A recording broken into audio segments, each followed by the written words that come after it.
Well, first, happy holidays. And I do love y'all because I won't see you until the 26th, if those that are here, Lord willing. So I hope that y'all have a wonderful holiday tonight.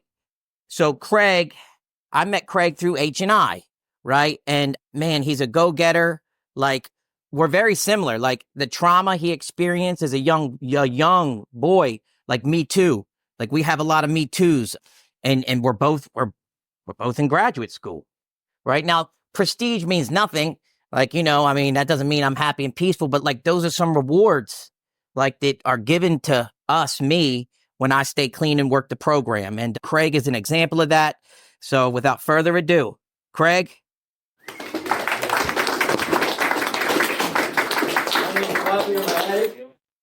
This man right here, I've never heard both times from tip off. He went out top story. I got a lot of respect for this man. And I'm just asking her, everybody to pay attention. You got a really good story. Lord, I'll share it. Thanks for sharing, Bobby. Hey, I'm Craig. I'm grateful to be in the process of recovery. Hey, Craig. How many of you are glad you got today clean, right? Just for today. That's all we got, right? It's today.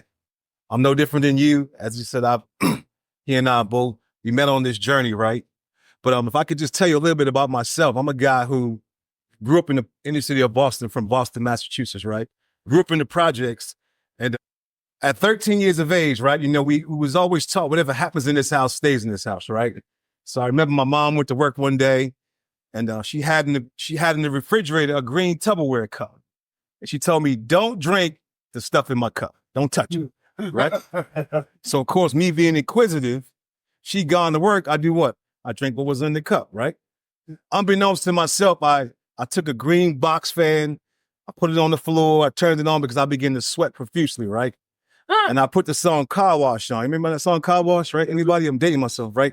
I remember it. I spun around on the floor and I bust my head, right? But when my mom came home, she said, don't tell nobody, because what happens in this house stays in this house. And that was the very first lie I began to learn, right? Because shortly thereafter, I had a cousin who would watch me, a female cousin, right?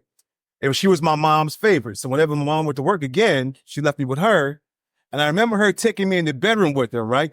Taking my clothes off, put me on top of her and going up and down, up and down. Then when she was done, she would throw me to the side and she would say, don't tell nobody. So that was secret number 2, because who can I tell? At 13 years of age, the first thing I was told was to lie, right? But if you stay with me and listen to my story, I'm telling you, I'm gonna come down your street somewhere, because you're gonna be able to identify that I'm the same guy, present guy before you, who I remember stealing my 17-year-old son's wallet, helping him look for the money while I had the dope in my pocket. I've done that. And while I helped him look for the money, I called him a dumb motherfucker. But I want to go back to the trauma I faced. So I told you 2 secrets I had in the very beginning, right?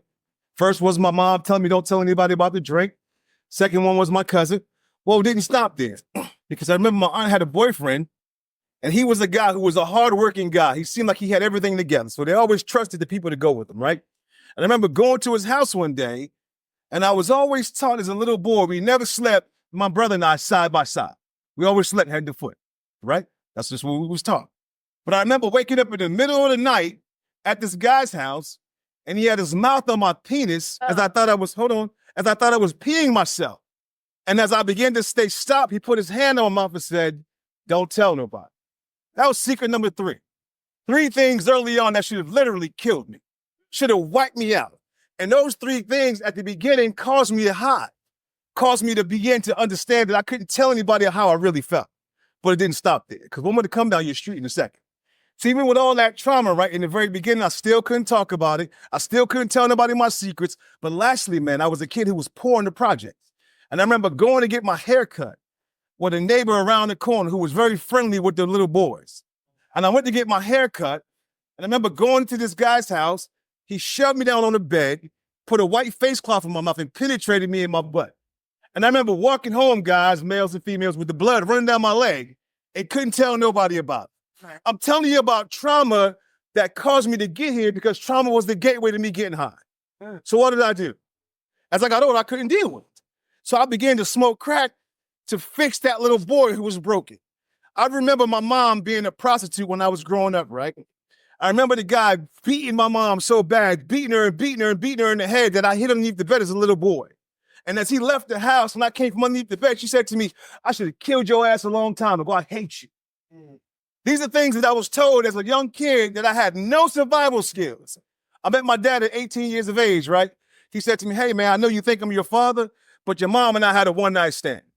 So please help me understand, on this journey of addiction, on this journey of rejection, I never knew who I was. Unbeknownst to me, November 29th, 1992, I committed an armed robbery. Me and another guy robbed a crack house in Boston, said we was Boston police, kicked the door in. I got $10 and a raincoat. And I went to jail for 7,450 days. I don't know if you got me. I kicked the door in the crack house. I went to jail for 7,445 days, 13 years of my life.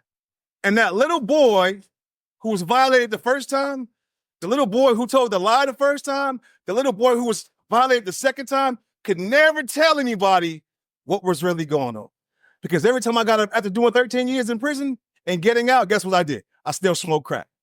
Because I could never tell you that, you know what, man, I can't really process why the fuck did you do what you did to me? Why did my mom tell me to lie when I was a kid? You know, December for me is one of the toughest months for me. December. I'm gonna let you know the secret. 12/24, Christmas Eve. In a few days, we're gonna celebrate Christmas, right?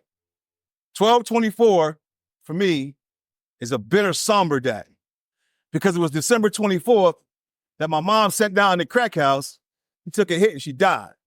Oh my goodness.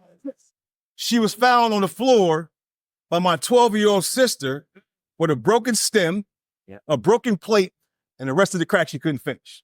Wow. If you don't believe me, I'm here to tell you that one is too many and 1,000 is never enough. If you don't believe me, the next time you come to the Midtown Tunnel from Norfolk and you come to, and it splits, it says Port Norfolk and it says Suffolk. Yeah. I want you to look at that median right there in the middle. I paid for that. I paid for it. Because I OD'd when I came to the Midtown Tunnel at 68 miles an hour and I hit it and I totaled my car.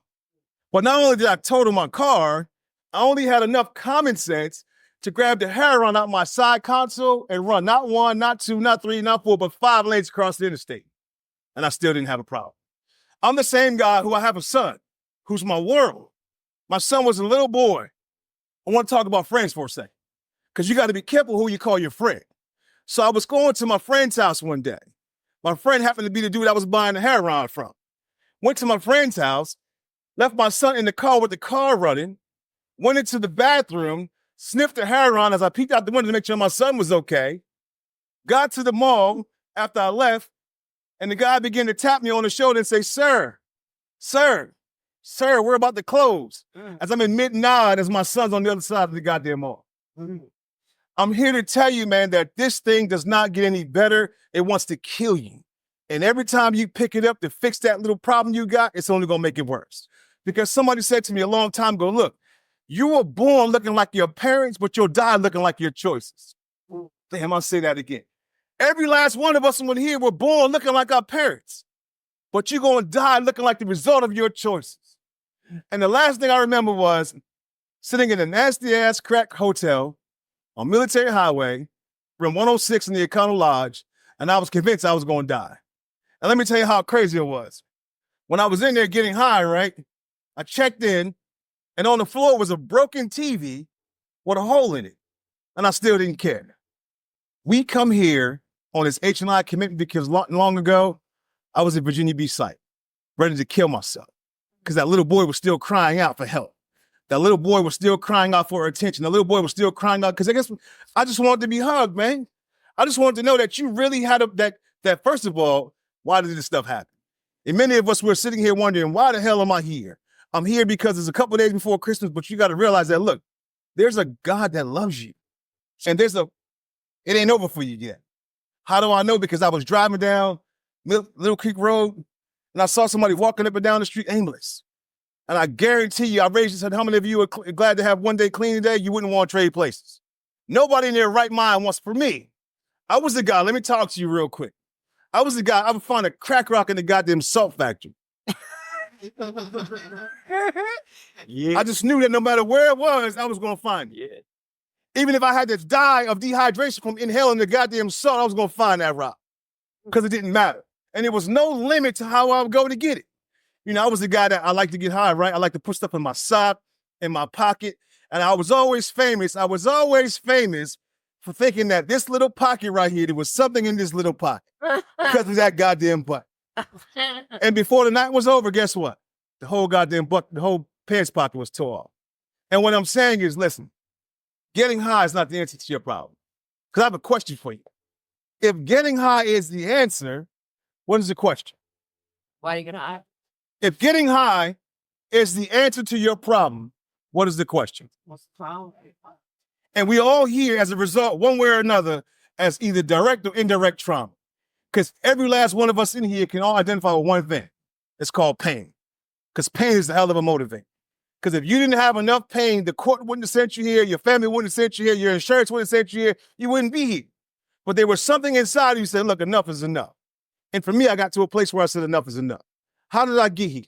How did I get here? 5 times I OD. I don't know if I can show you the graphic videos in my phone, but I got them in my phone. 5 times I OD. I have the last pill of dope in my phone that was found in my pocket when I OD. I'm the same guy who told my son, I'm gonna be right back. I'm going to get you something to eat. And I pulled into the drive-thru on College Drive and I OD while he was waiting for me to come back. I'm the same guy who got out of jail, still have to this day. I'm not afraid to share with you because I could care less.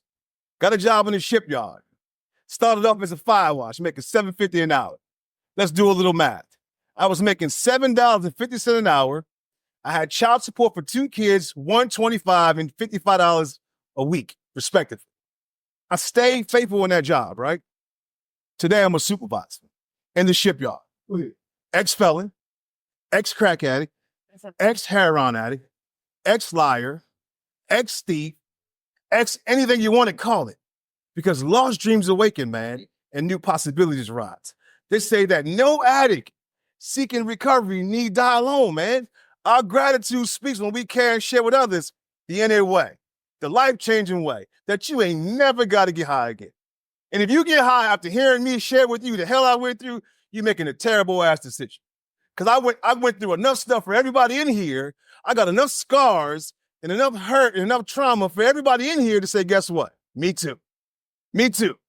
I've been there, done that. Can't tell you the countless things I lost in the process. Everything I got can go inside of a stem just like that. If I make a bad decision, I'm gonna push my goddamn son in that stem. And when I can't smoke no more, I'm gonna flip it to the other side and push my goddamn wife in that stem. Yeah, I've done that. I left my house one day on New Year's Day. We went to a place of worship the night before, and I said, I'll be right back while they were waiting to go to, we were going to go to brunch. And I came back 6 days later, trying to get one. Both of my fingers, I couldn't even flick them because the goddamn lighter had, the calluses, right? And I was so convinced that if I just kept pulling it, right? Because I pulled the goddamn choice, swallowed it. Whoa. Just trying to fix that little boy, man. Trying to fix that little boy who can never tell you, hey, man, something happened to me. I told you my mom died. My sister right now had 5 of her toes amputated, another one amputated a couple of days ago because she just wants to be in the lifestyle. What is it going to take for you to say, look, man, enough is enough? Because there's somebody who believes in you. And it starts with us. Because I was in Virginia Beach site. God came in there. He said, man, it ain't over for you. He said, lost dreams awaken and new possibilities rise. So he shared a little bit, right? So when I was in prison, you had to have a 225 to get your GED, right? Can I be honest? I was really terrible in math. So my cellmate, he was really smart. So we took the test in the gym, right? I knew how to write real good and I knew English and so we cheated. I passed the GED with a 227, right? That's where I started from. But do you know today, I'm on the dean's list, working on my master's with a 3.7 GPA. Yeah. And I almost want to cry because I'm telling you, man, I was told by my mom when I was a kid, you ain't shit. I should have killed you a long time ago. I was told by that guy when I woke up and he put his hand in my mouth, don't tell nobody. I was told by my cousin when she made me go up and so, can I just talk about the confusion for a second? Yeah. Okay. Do you know I really wrestled? I wrestled with my identity as a man. Now, let me be clear, happily married. But because I was traumatized at 13 years of age, I had to think that I had to sleep with as many women as I could to get that dirty feeling off. Because no matter what I did, it was like, God damn, real story. 2 weeks ago, I woke up sweating. And I said, babe, you won't believe what just happened. I'm talking about trauma, buried trauma. I said, I just had a dream that guy was molesting me again. She now? It was 30 years ago. So I called my sponsor. I said, hey, man, I just had to. He said, well, let me tell you two things. One, you woke up, and two, it didn't happen. And what I'm here to tell you is do you know what astronauts think about? Anybody know what astronauts think about? Landing on the ground. They think about what? Going to space. Do you know what us as addicts think about oftentimes? Getting high.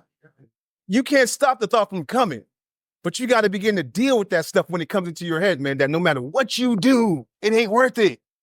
No matter how much the pain feels, if you just sit still long enough, it shall come to pass. You never got to get high, even if you want. And no matter what your excuse is, no matter how you got here or why you're here, the fact of the matter is there's a reading that says, when at the end of the road, we find that we can no longer function as human beings, we all face the same dilemma. What is there left to do? It says it seems to be this alternative. Either we go on the best we can to the bitter ends, jails, institutions, or death, or find a new way to live. In years gone by, very few addicts have had this last choice. But those of us who are addicted today, at 740, at Landmark, at Avenues of Norfolk, those of us who are addicted today are far more fortunate. It says because for the first time in man's entire history, a simple way has proven itself in the lives of all of us. It's available to us all. It's a simple, spiritual, not religious program called Narcotics Anonymous. And I'm going to say you this. You got to have three things. How, right? You know what that is? Honesty, open-mindedness, and willingness. It says with these three indispensable principles, we're well on our way. You got to tell the truth, even if it hurts. Even if you know you may have a consequence, because do you know that telling the truth, man, nothing beats telling the truth. Sound crazy, right? But you'll get more grace and more understanding when you tell the truth. My wife says to me, look, just don't lie. Just tell the truth. Oh, I'm thinking, well, damn. Is that easy? She said, I'd rather you just tell me the truth. If you spent the money and you bought some clothes and you lie and I look and check and I can see that you did it. Because there was a time when I would take the goddamn check card, bank card, and go smoke it all up and say, oh, I lost my wallet again. I don't know if you've done that. Well, I got paid on Thursday and I didn't get back till Saturday night because I lost my wallet and everybody was wondering where I was coming home. I'm the same kid who was selling the washing machine one day in the projects with my head faced against the screen, waiting for my father to come. And he never showed up. But my father died with 18 years clean, right? And I remember going to visit him in Norfolk General. And it seemed like God just set it up this way because it was me and him in the room. And out of nowhere, he says, hey, man, can I share something with you? I said, sure, because I'm thinking, I'm only there because my aunt asked me to go over there, for real. He said, I want you to know that I love you. And I know I told you years ago that you weren't my son. He said, but I wanted to ask for your forgiveness. Uh-huh. Years later, as he was dying, and I'll never forget him in hospice and me holding his hand as I began to pray for him as he took his last breath. The same guy who told me I wasn't his, I was a result of a one-night stand, he took his last breath, I was right there holding his hand. And what I'm telling you is I don't care where you start from. It says it matters where you finish. Because you may be here today, but this is only a pit stop for where you got to go. And if you just give yourself a break, ma'am, bro, ma'am, whoever, give yourself a break. I promise you it'll work. I'm going to close with this, right? And I want to read something to you that I think you'll find very profound. And I want you to follow me with the days real quick. I saved it in my phone for a reason, right? Because when I read it to you, you're going to understand that this thing does not play. The first message I got was on September 22nd. February 22nd, right? And I got the first message, it was February 18th at 6:49 a.m. That was the first message I got. Do the math, February 18th, 6:49, right? The guy says, good morning, bro. He said, Craig, I know this sounds odd, but I love you, man, and I love hearing you share. I've been coming around in this room for a while, and every time I run to numb myself. He said, but I relapsed 18 days ago, so I'm starting to go over myself. Me and you are going to do this together, man. Hit me up and have a blessed day. That was on February 18th, right? So I respond, I say, yo, man, this really blessed me. Yes, we will win because he loves us more than we love ourselves. I said, let's help each other, man, stay clean. February 18th, 7:46, he says, yeah, man, I'm at a meeting in the beach. Hopefully we should ride out one day, you and I. I love you, bro. I said, bet, keep your head up, man, stay safe. I believe in you. February 19th, I said, what's up, man? Just checking on you. I love you much, bro. I'm in class. He said, all is well, man. He said, we got many blessings starting, we're alive. February 20th, good morning, bro. Do you know of any lawyers in Suffolk? Because, of course, I had the DUI when I OD'd, right? That was February 20th. First one was February 18th, right? So this is February 20th. Do you know of any good lawyers in Suffolk so I can help my driving charges go away? No response. February 21st, 7:50. Yo, man, you good? I'm at a meeting just checking on you. February 22nd. Yo, Chris, where you at, man? Are you okay? This is Craig. He was dead. If that right there ain't enough for you, if you do the math, he said, I relapsed 18 days ago. He relapsed 18 days ago. So when I met him, it was day 22 because he was coming back. I met him 4 days afterwards. In 4 more days, he was dead. And I went to this guy's funeral, right? And I want to really help you understand something, man, that this thing don't care if you black, white, green, red, yellow, brown, or blue. He was a young white guy. And I went to his funeral. And in the front, they had a big easel on. Big easel on the front. And his 3 daughters sat right here on the side, tearing up and crying. And the girl just said, why? And I tell you, you don't want to have your family ask the question, why? Why did you go back? Why do you keep doing what you're doing? You never got to use it again, even if you want to. Thanks for letting me share.